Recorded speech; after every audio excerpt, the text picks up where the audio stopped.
la hora de hablar de nuestro amigo Allen Dulles o Allen Dulles, si uno lo pronuncia bien en inglés. Hablamos mucho de él ya en muchos videos, pero ahora le toca un video exclusivo. Y vamos a conocer a este personaje nefasto, director de la CIA, el que más tiempo estuvo en el cargo. Sus implicancias con el paperclip, con la OSS, con el Servicio Secreto Vaticano, con el asesinato de Kennedy, con las operaciones clandestinas. Bueno, vamos a conocerlo a él y a todo su entorno. Bueno, a ver quién era este señor, Allen Dulles o Dulles, como se diría en inglés, bien pronunciado, Allen Dulles. Bueno, fue el primer director civil de la CIA y el director con más años de servicio hasta la fecha, porque él sirvió casi por una generación. Y este señor, que estaba muy conectado con todo lo que es la camarilla, era hijo de un ministro presbiteriano.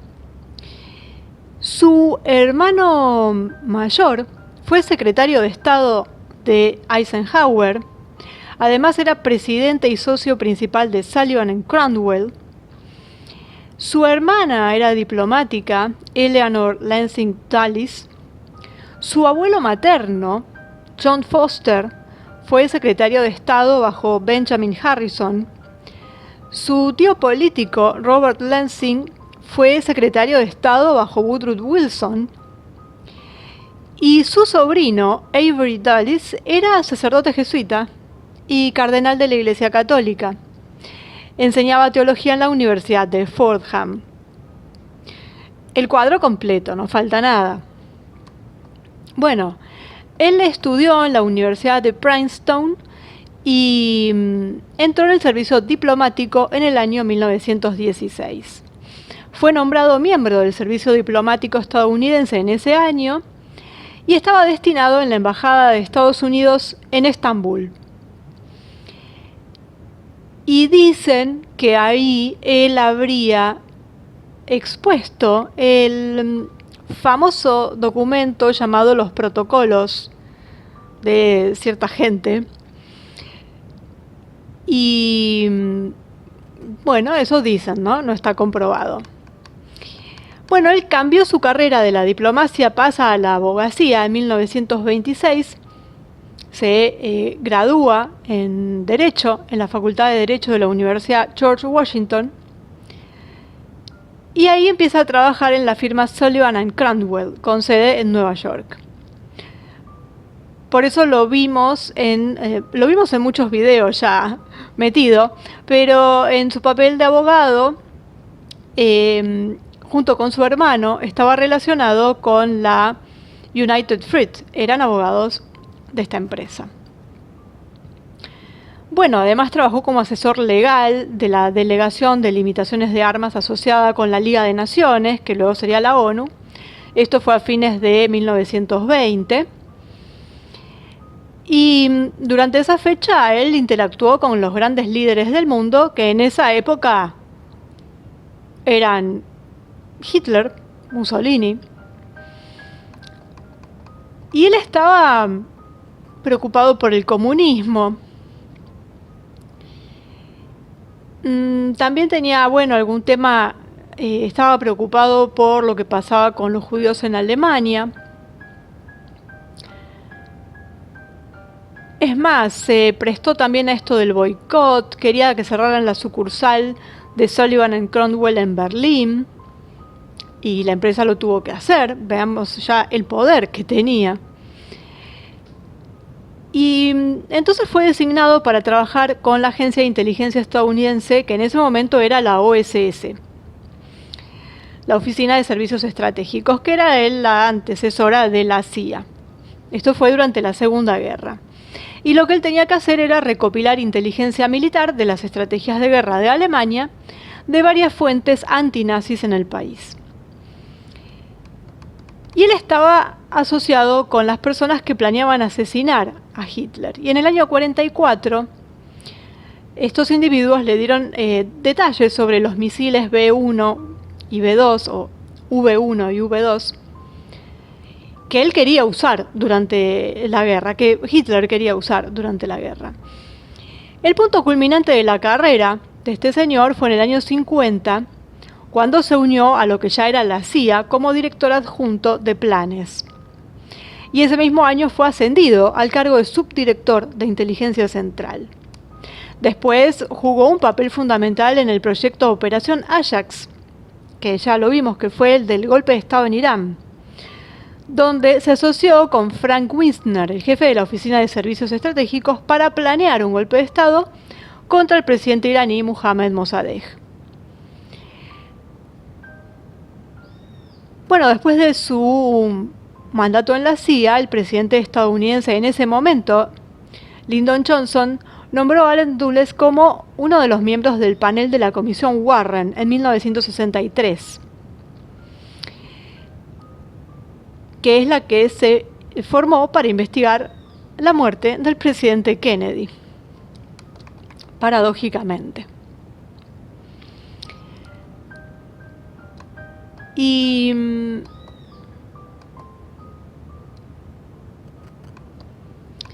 bueno, tuvo unas conexiones, tiene que ver con el paperclip, tiene que ver con el Vaticano, como lo vimos. A eso hay que remitirse a los videos pertinentes, ¿no?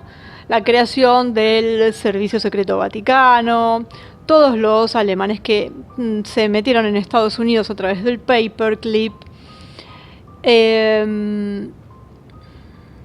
Bueno, estaba metido en todo porque tantos años al servicio de la CIA.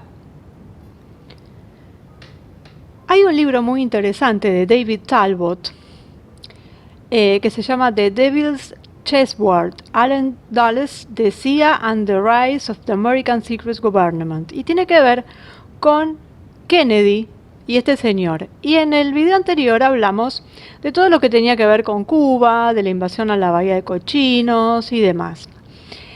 Y se relaciona exactamente con esto, porque este señor, Allen Dulles, fue despedido después del tema de la Bahía de Cochinos.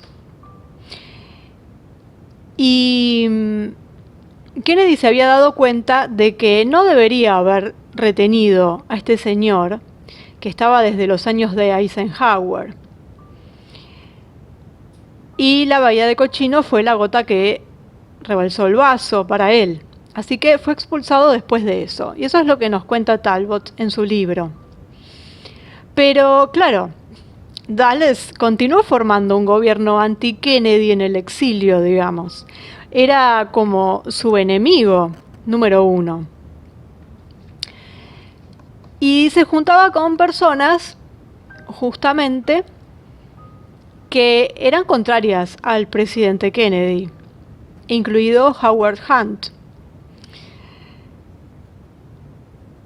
Y por eso en su momento dije que era paradójico que fuera miembro de la Comisión Warren. Pero todo cierra, claro, si nos ponemos a pensar que quien tomó el poder fue Johnson y que fue el que lo puso a Dulles ahí y todo lo demás, cierra perfectamente. Claro, al presidente lo habían eliminado y lo habían eliminado por algo.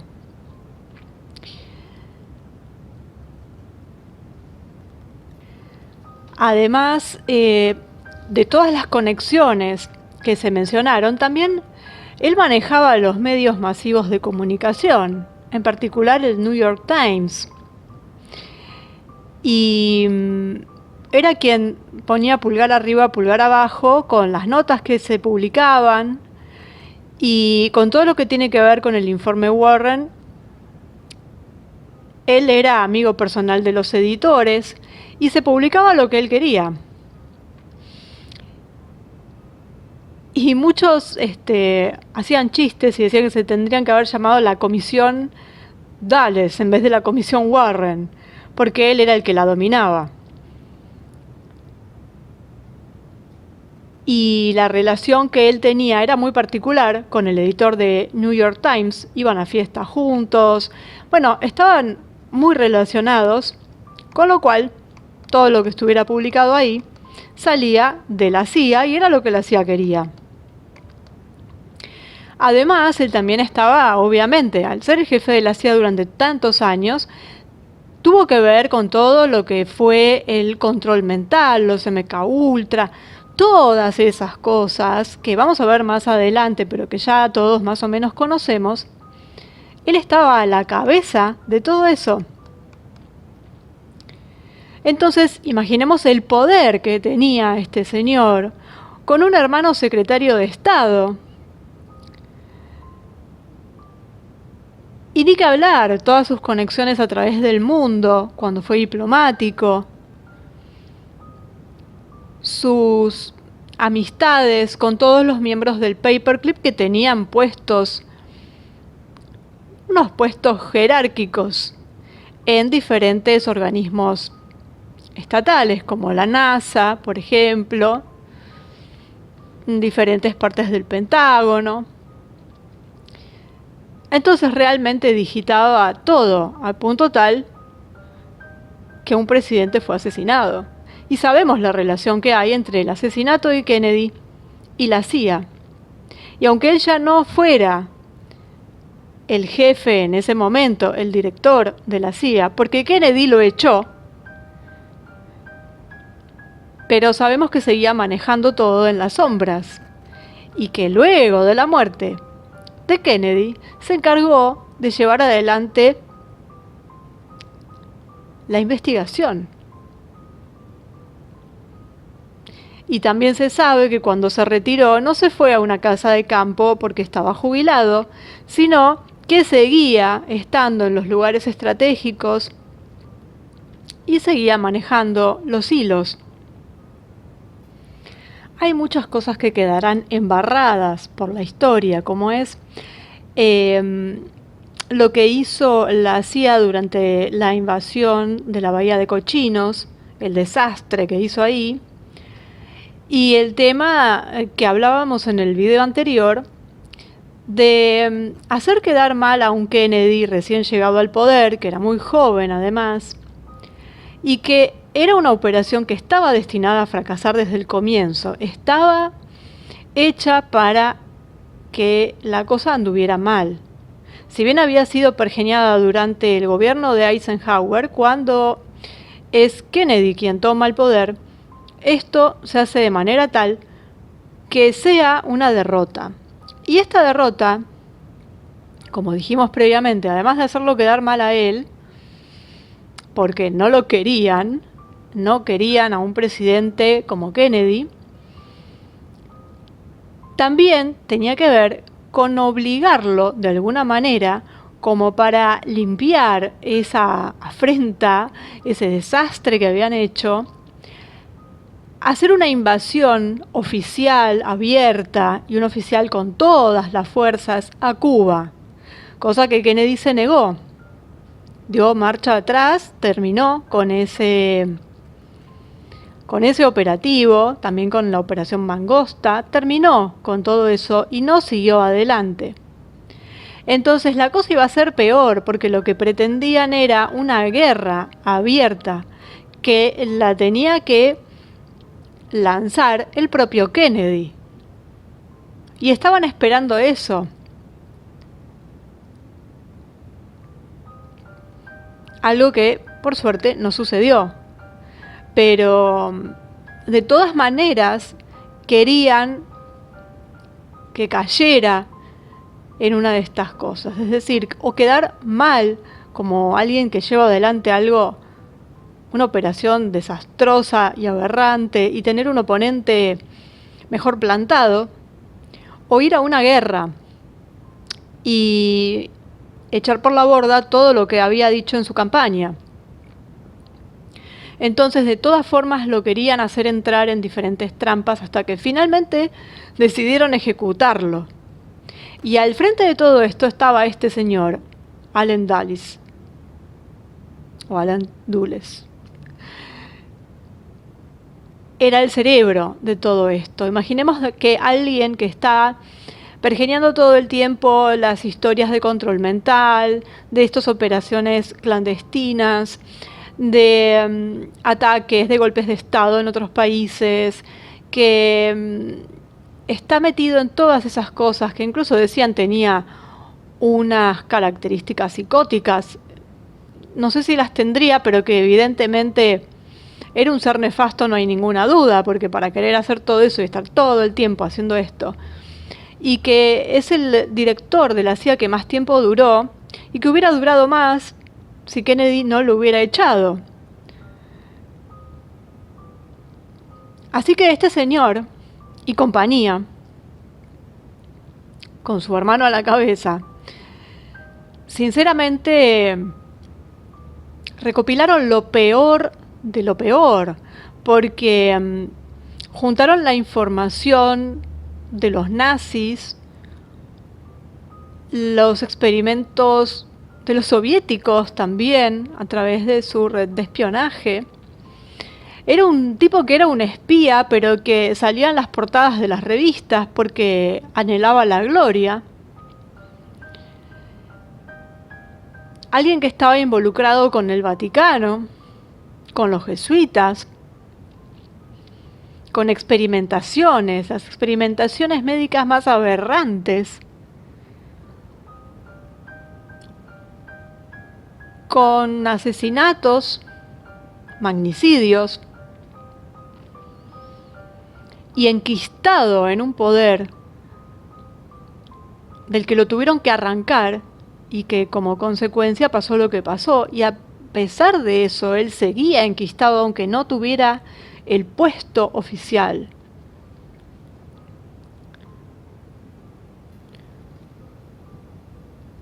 Un gran hacedor de propaganda que se encargó de empeorar la imagen de Batista, que ya era mala, porque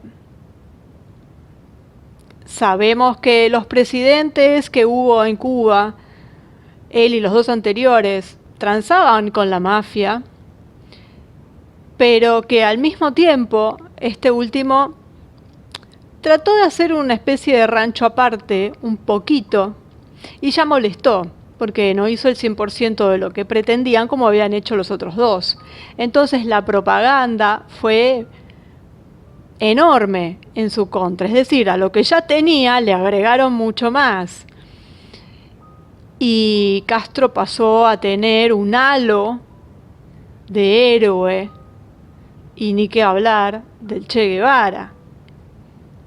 Y sabemos lo que hacían. Además de sus contactos y de saber que eran dictadores, que hasta tenían campos de concentración, lo que hacía el Che Guevara con los homosexuales, que hoy llevan su cara en las banderas multicolores, porque les mintieron y se lo creyeron. Así es la propaganda, y este señor era experto y aprendió de los señores del paperclip. Y hay unos documentos que se llaman la doctrina Dulles, que se le atribuyen a él, pero que no se sabe exactamente si esta doctrina la escribió él.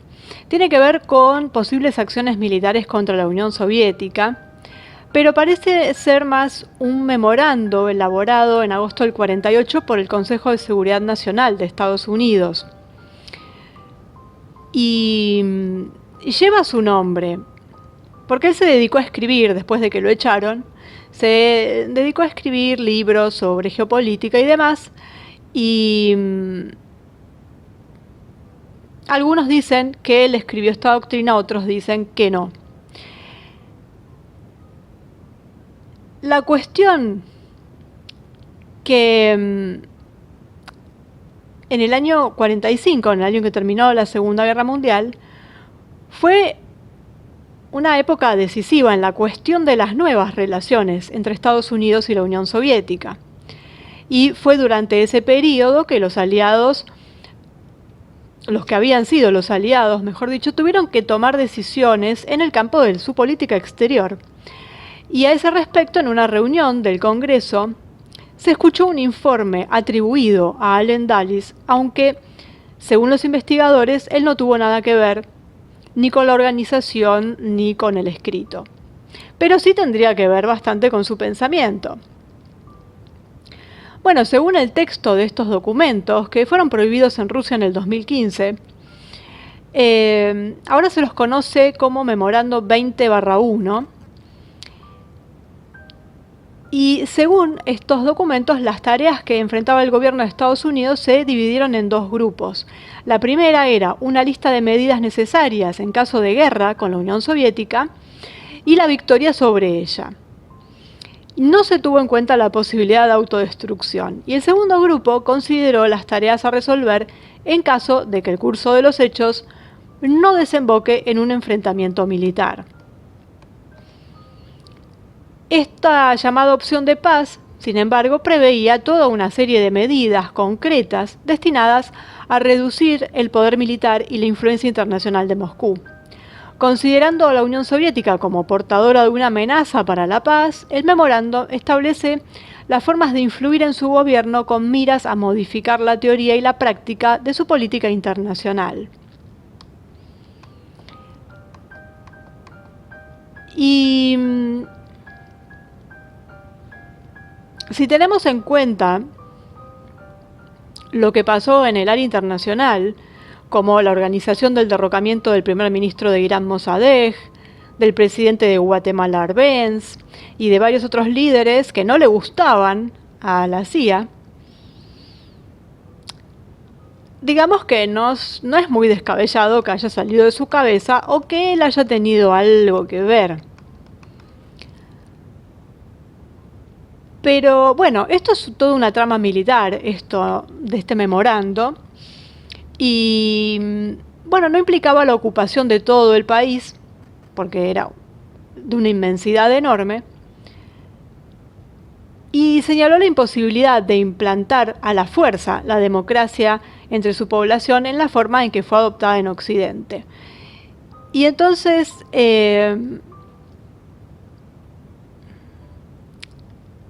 digamos que no tuvieron en cuenta la imposibilidad absoluta de forzar cualquier cosa en la conciencia de la gente y pensaban hacer esto en Rusia. Entonces es como una doctrina un tanto extrema.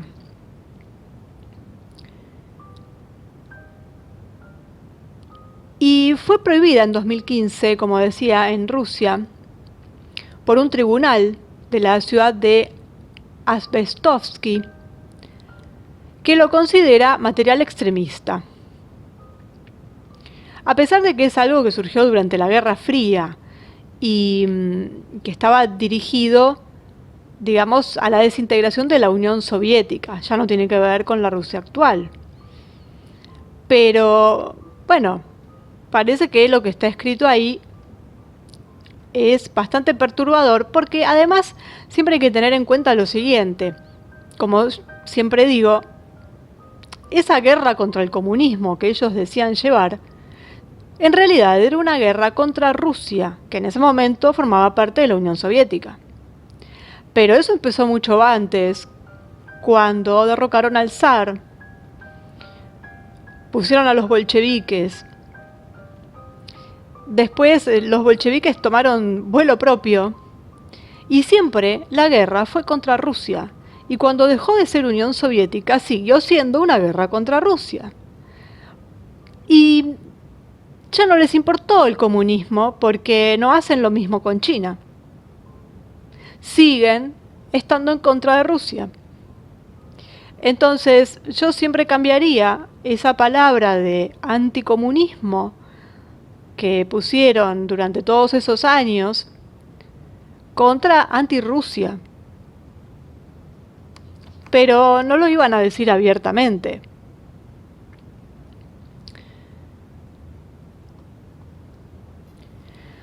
Bueno, sé que supuestamente esta doctrina sería falsa, digamos, sería algo que no le pertenecería por lo menos a este señor, o que directamente está todo plagiado.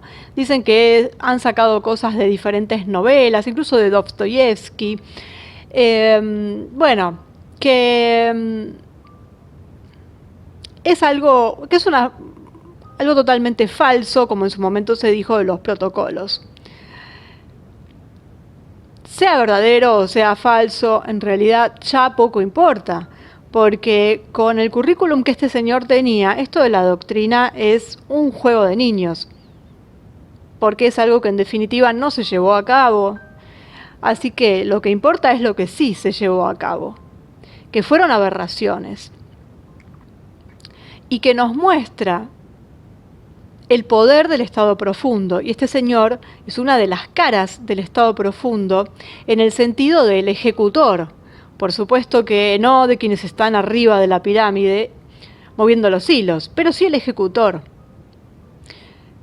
Este señor era quien prácticamente gobernó durante tantos años a través de la CIA y que tenía conexión con todo lo que vimos, con todo, con las logias, con los jesuitas, con los partidos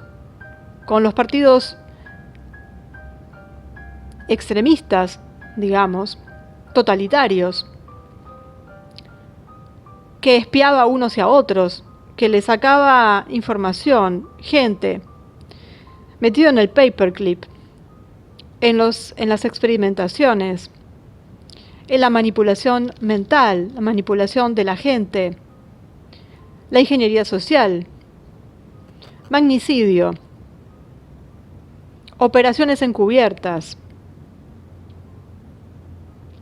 ¿Qué más se le puede agregar? No queda nada por agregarle a este señor en su mochila.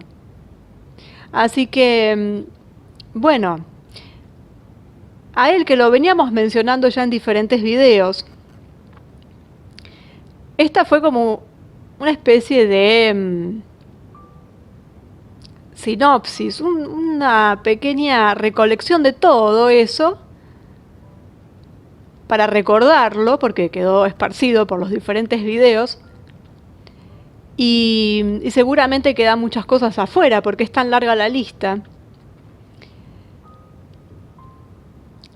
Pero bueno, nos tocó hablar de él finalmente, exclusivamente, porque siempre se lo mencionaba.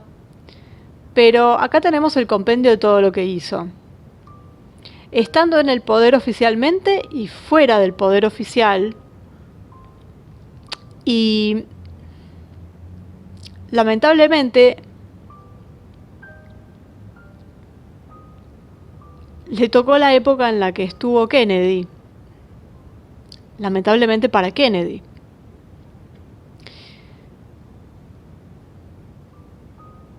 Porque se le opuso, y como vimos, a la hora de tener que matar a alguien, quien resultó perjudicado fue Kennedy y no el que estaba en la isla. Sin importar qué es lo que había antes, si era bueno o si era malo, si la revolución, esto o lo otro.